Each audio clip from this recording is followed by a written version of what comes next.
Mga dahilan kung bakit naghiwalay ang magkarelasyon. Una, selos. Ang pagsiselos na sobra o wala na sa lugar ay hindi nakakatuwa. Maaaring makasama o makasira pa ng inyong relasyon. Pangalawa, pride. Kung walang magbababa ng pride, walang manunuyo, sa tingin nyo puro kayo tama kahit na mali na. Pangatlo, pag-cheat. Minsan kahit gaano mo pa kamahal yung tao, lolokohin ka pa rin. Hindi magiging sapat yung ginawa mo ang lahat para sa kanya. Minsan ipagsasabay pa kayo at madalas bago kayo maghiwalay, may nakareserba na. Pang-apat, walang time.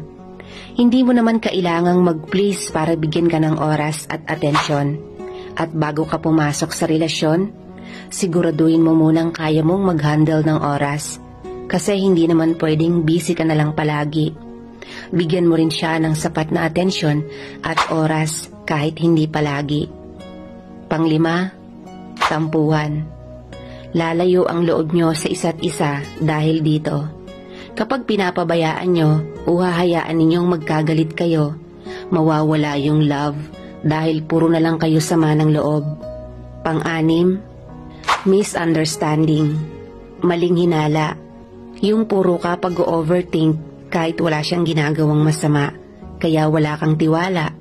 Nakakasira din yun ng relasyon.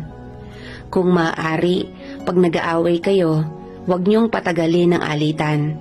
Kung napanood niyo to, sana may natutunan kayo kung anong dapat iwasan.